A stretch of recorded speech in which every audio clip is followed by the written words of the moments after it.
tunan daranga le mi songa pali ni a hei kan thau chi a direct program ani chon pona hian sticker du pani alon kala khaven train on kal betel tengin veng thang fellutuk kolom tuk good morning vek ole ve ni ruk alo ni ta a in ni nimin kan thel nim pokan heng lai vele chu kalo tilang zui to a hei ko te chi ting hian hei kan thanin khani a kan ko te chi hian ko te chi pakhat pali pathum pali panga oma chuan hei main building ani a ko te chi sang kharan ni simsima wa hian chuan building a hian deluxe te sang kha zan hi man ti te zariat man ti te zaliman ti te ka tiang khan a om bele a tlai hi campus hi nuam em a nuam ania campus hi nuam em a are maya a thang khu khutam pang thang khu nge phai khani maya an bung kung lian tok lo om bokata hian chaw le engkimati thei ngal veka building thak te pon sa ni so hi kan thlen na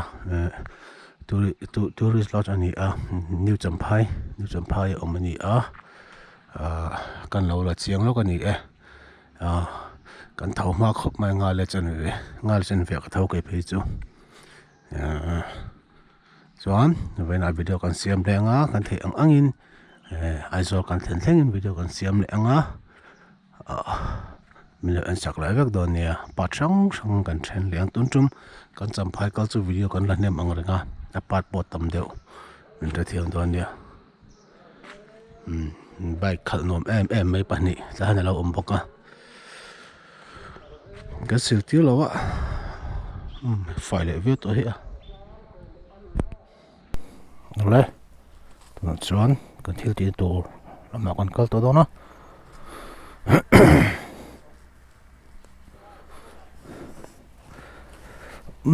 expulse yan kan kalang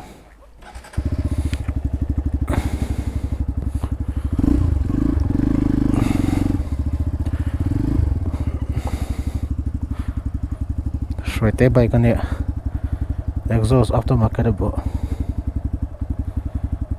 petrol hi lo le ya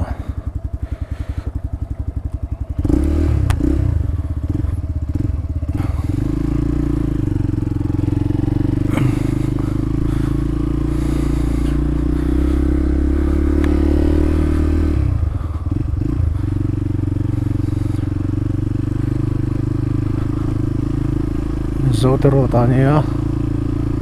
tichuan kan thil ti turang te kan ti zo na kan bazar anga nge video kan lo siam zelang na point chu hun nom tak mang turin in boss sayang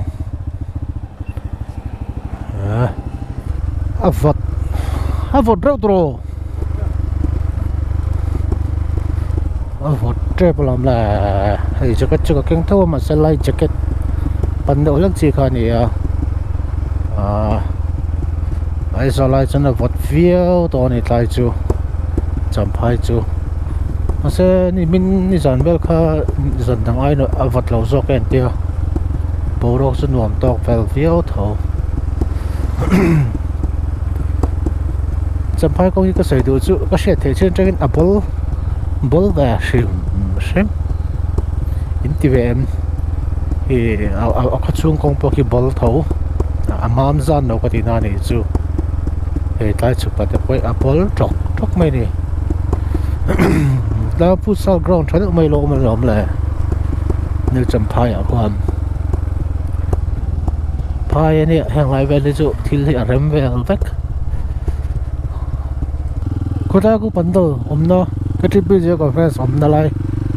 thuna hian zotero ta kan kal me ka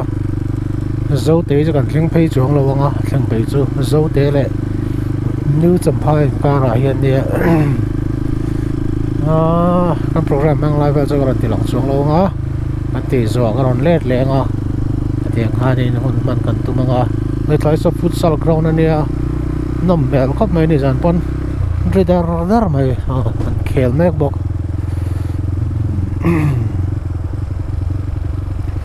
halipat tlang sam zote lampang hi zote nia lampang hi halipat tlang sam kalna nia thaya kan kalme kan hi tuna hian zingkara niruk November sang ni somni pakhat ania. Good morning, welcome back to the channel. Happy Route is back. Let's go. Woo! Varotok.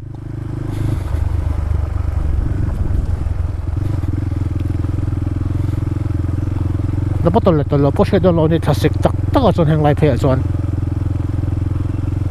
Mavot doon kapay.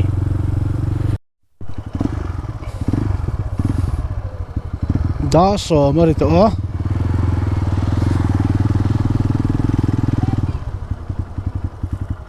ngayon dua sikarin du mi milaw nga kami mi nga na rito nakalula so taru makada siya laferu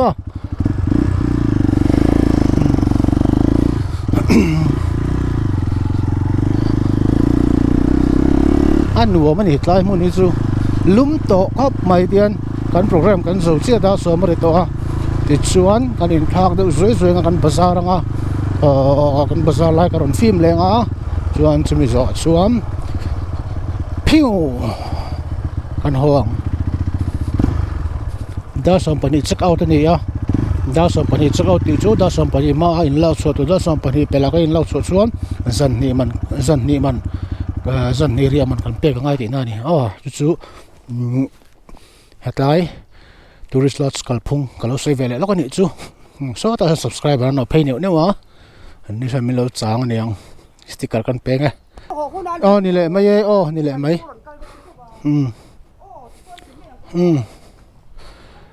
subscriber fel tak te Champhai betel veng mi te an lo kala sticker ka pe ang ke po le kalam tuk da som le ni som nga pariera ni ya hai Bazar turin kan chho lok anga som pani mai kan syok man nge mo tiang vel chu ni Bazar Champhai kalmana eng ma hon lo ri ngot ka chu an ngai ngam big si lo wa chuan chuan feng Bazar vela kan dan kalanga sabon vel kan lei don boro kan wam tok view mai Champhai chu hei ti sat ka ha bo vot lek ke ma chuan se sham em chu betel ania tu na kan am na lai kan tan na la hi ka she chiang em betel veng hi chu cha chu kan chet pa mor ko ta am wangin ka he chianga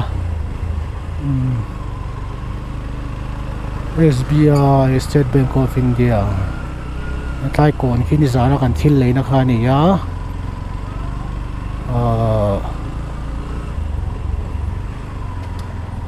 one way vel le ti vel ka she vak lo mai thai ma se motor zui tap mayang ta hi betel kon ani hi Champhai betel kon Champhai la mu lo tan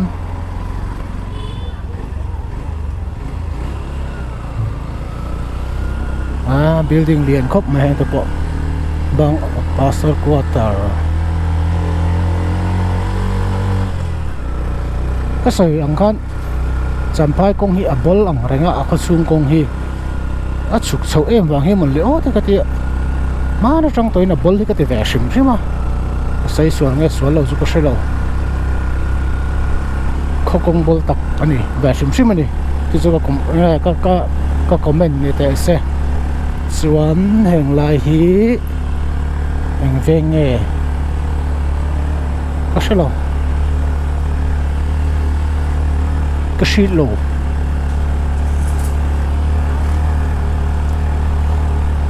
kan le rail kan Bazar rail lawanga asan chu ai zoli dar kol malu le nge nga don kalam ba dar ka riat vel kan tana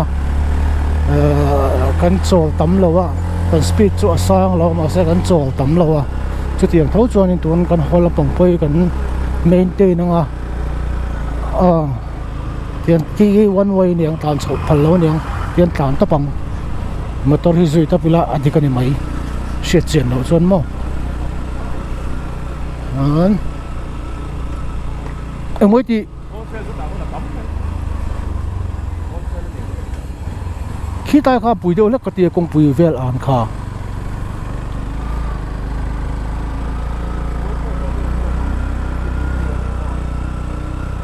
hơi xuyên đi rất thấu niệm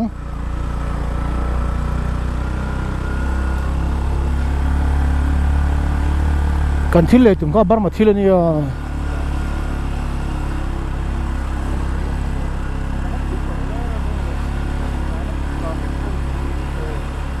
hey ta hi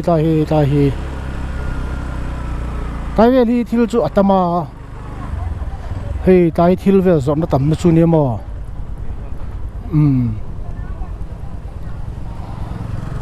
rõ mục đâu em không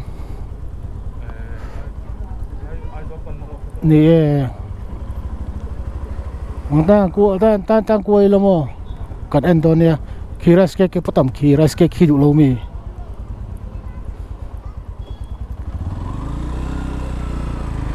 sung stand thì tắt lại chứ đừng lo vắng thấy về anh đi mấy tao nào mong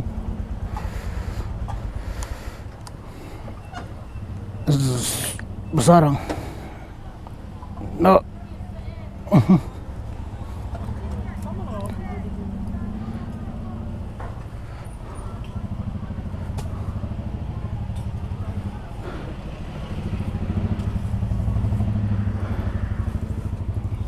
Fuji ka dua kapi abulian chi kami eza mange abulian chi kha hesa sumga mo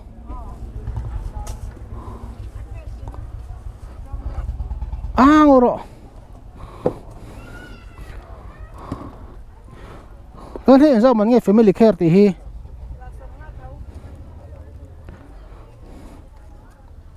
he min cha boka con lom nhau copy con lom con duang đột vào khata beka India nghe Burma ku vara hi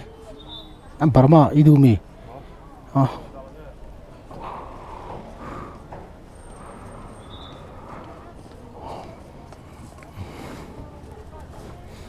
tu na chuan kan duang te kan in lei zo to boka house lo cha kan chuk khanga kan honal nal thei to ong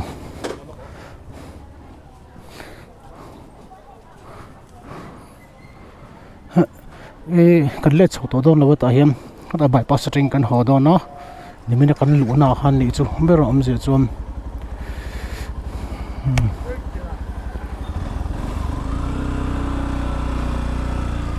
Kedan veng jail veng Aizol Road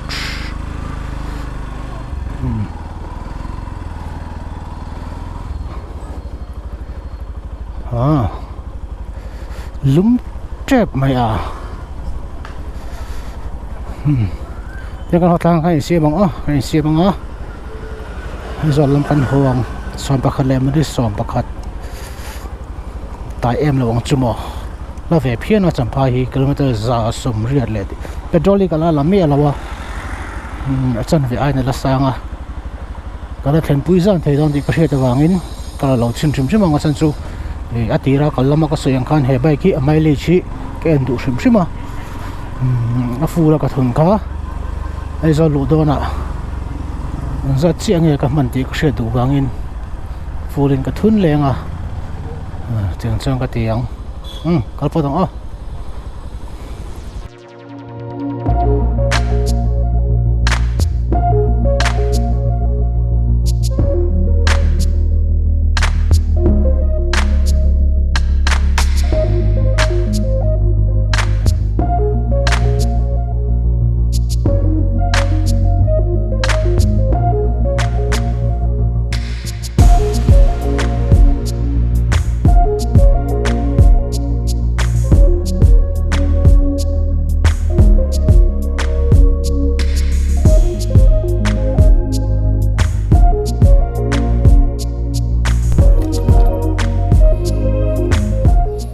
dar som pakhat le mini somli pali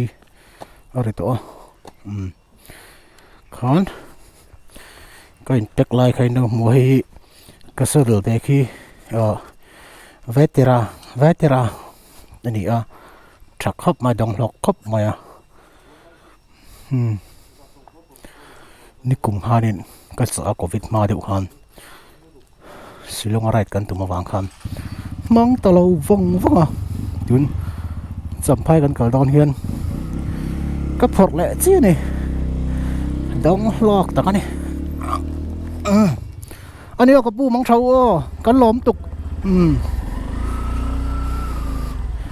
anh nuông tôi rất ngọc tu giống giống tôi chung lóm thôi cần say fel dia kan nuông mình du sắc em bọc hey ren ko te kala sri lawa chân chu có rồi về thiên ca anh ấy ruột thế chỗ này akulowa chumini wang chon kala ha peselo so lum lut tu karen ko thakian akhuk deu tangin ren ko ka hatanga yenga tan ri photanga pathian hera kanin lana pathian in min ka soi tu ra ngai la pathian chu fakin am ro se heng zong zong tukin hei hole thei tu ra sel tram pe tu hi pathian ani pathian kan faka kan choi mo ye ngazin kong thui ta kani a klo to za som riat le ti chuang ani a chuan eng mo te kan sei kan ti le bukanga ti lo choro boring du sia tiang khanin ka ve zong te thil poi mo tak ke ma channel big mo nge thil plan tu na han kan nei ne ka chung te po chu ka sei nga tin hatai kan chung arei lo em taya kan thenga zana kan reka tu kan hole maya ka tiang ani wang han hun thol po nei lewin program poi mo tak wangin kan kala nalam thil wangin kan thiente subscribe te po duangin ka mu thei lo chuwa tam tak chuan kan thlei na te min kal sil boka in fel ka ti khop mai in fel kalom em feka ni du sakna thil pek te kan donga sum le pa po kan donga khang zong wang han kan lom ma Champhai EP.4 te subscriber zong te big takin tu na hian lom thun na sa takin ka shil chu ni di kha kalo sei ani kalom ma Zuai chunga tharin lom tu ka shil chu ba in 04 bikers te ka chungin tha ma ti sa te mas te le ka tiang khan hun ka ta ni lo siama kan tan tiang na linen kan ni wangin panin lo siama manila chu han right pui chu kha ka chak ma se kan man ngang bok si lo wa chung ti sat te ka tiang han thil pek tha tak te min lo pe a lom ma kal le zel tu po du sakna kal han chu wa 04 bikers te Instagram an oma channel an page link te kalo ta anga IG description na khoi takin low like turin amo low follow turin low follow turin IG ka follow was zong te ka som chuwa ni hi ka sei tam khan charity group an ni a an ti shae mani kerol fel tak an ni a tin mem sa a 04 riders te inon che don ti te ka lo share du sakna ka hlan chuwa BB anga kan lo hung lai mim sa race vela kan lo khosa kan lo cheta ni chuan in thasung lovin ron in soi ula ane tu vek BB ka soi lak nga BB ti chu in ta vek thoni ti kha ka sei do ni tenin thai ta pin kan lo boi pui thereng chu ni ti kha ka sei ba kan ni kan lo me kan om chu zong min du sak tu min on tlo tu zawai chunga atharin lom thu ka shin le chu ni mi tia ngai kan kal leng Champhai hi kal le chu chak om hemi kong zel hi athat je kan ria video ate YouTube ate Champhai atanga right Champhai right thin te in video te kan lo en thina kan chak em ni kal hata mi kong right hi kan chak em ni ma se le soi nu hun kan nei atin tak lo wangin hatia hianin hun chep takara tingan kan han che a takina rem chang te oma pathian in ramati chuan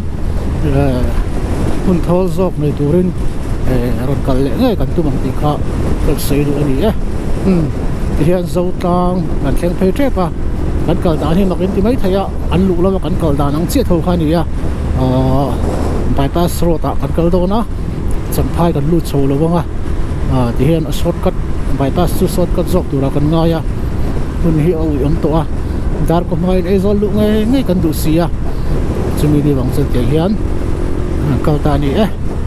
chong ta kan kal thaina turin pathian ni na kan in lana pathian in mi sho yang te kan ringa ro pu ne le choi moi ne zong ve na hian pathian ni na kan lan boke le let's go woo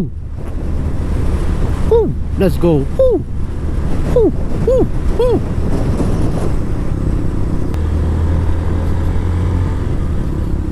Champhai bye bye Champhai bye bye Kai stadium khadi hi cross chura farep tai vela han awa se chu po chu kan en man talo ni khai tai vel tak a han ngam ko se lo tai vel hi ni mai thei chiang to lo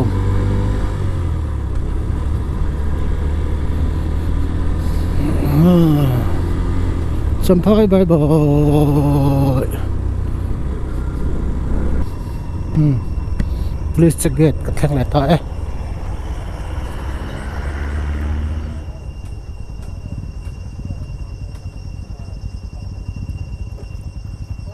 Aizol hot hatur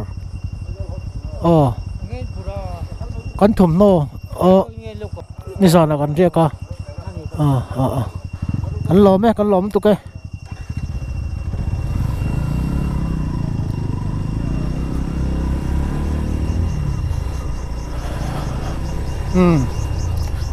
kan sia tu su ka tai kha police check gate kha ka trang hot thu so Champhai atanga chukta tur hi athani chu achang chuan arang su lo mai thaya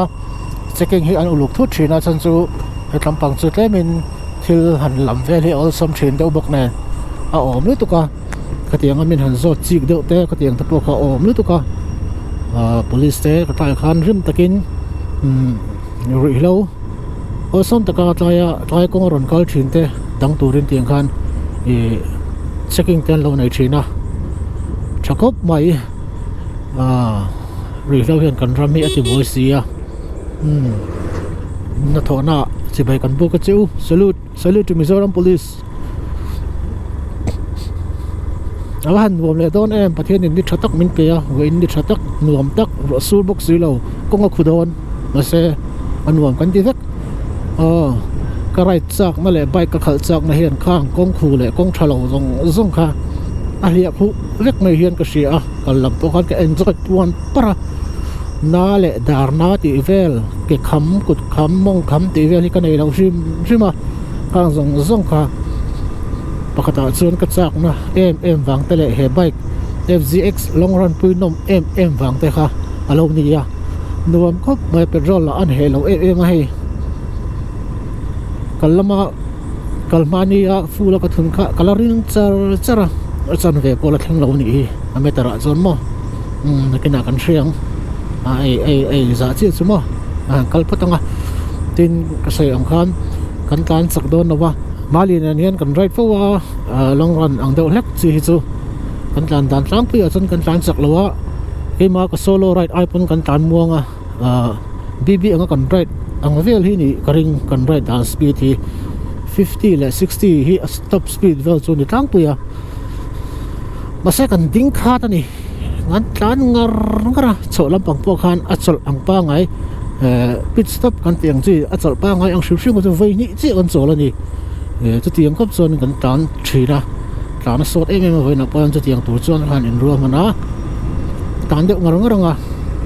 chu to pa zun chu to ba kan zung lai ta panga chu nei deuh mai kal phatang avan dom le don em mi lo enzel don nia in pe chuan kalang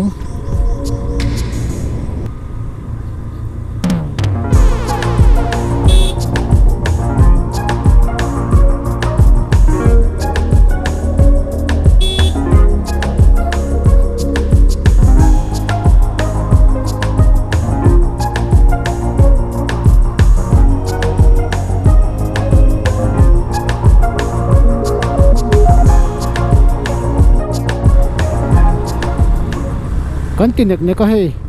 som pani le mini som ni pani aring chon tui pui kan lo thleng le ta drang mai an bazar lo phutanga tui pi chuan tui pui hi kho chim loma khian tui pui di oma hei ro hi chu tui pui ti ringot ani ya ti khan Champhai district kan kalpelta khazol district a kan lut lenga district pani la wena hian district palila ya kan kal la dan ni chu khazol zo site wala kan lutanga aizol a kan lut lenga tiang tu ni anuam zal zar khop mai kong ero ate dewa ta in kong in kar hitin pasir ni masang me ma kan kalar jana ti shama kanin tai de orang mani siam nim nen fiam thuan sayang dawangin kwal on nu to ka lui korami tui hak chau bor ti ang deuh khan kwal on mi lo pon kong khoya chon side le deuh ka tan chon kan tai lo thei lo wa chu di khop chon tai kong chau dung ha ni ma sanga kha sham tan ti sham khop mai khan tian next to khazol long de la tonga tan se long hei chu plus sop chiang về tán thuần nhiều lấy kể khá lệ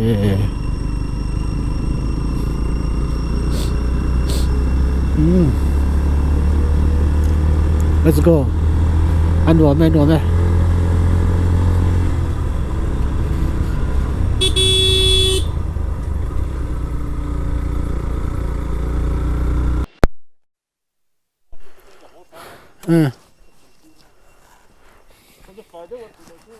12:39 khozol kan lut trepa khozol lu phain raincoat kain ha a chan chu a boi thak a khuto don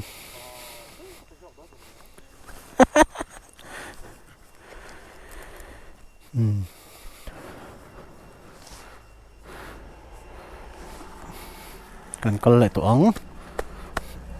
ai yên rồi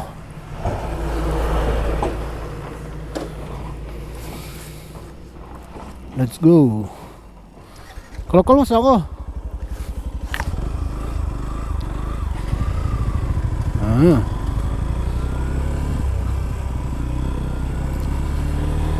cái rau là chân về chia này ta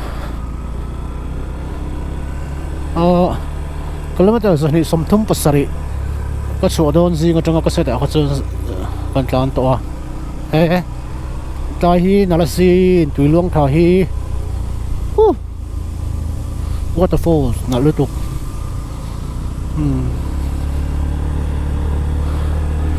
zani semua pasari ni lo zani somtum pasari kan dan to ina tra kan so in tin petrol ka thun nu atanga petrol ka thun full atang khan zari samwa pasari ka tan to boka chan ve vel chi ka tan to ni chu kal patang anuam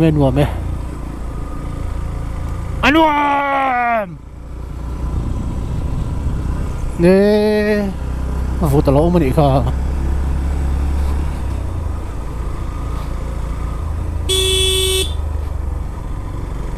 let's go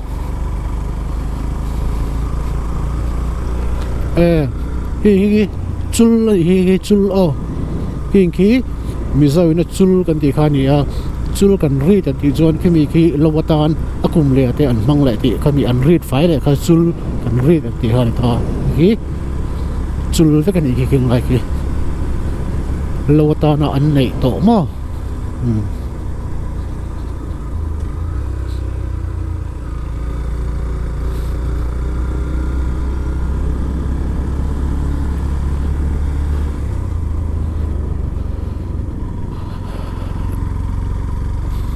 la la la la la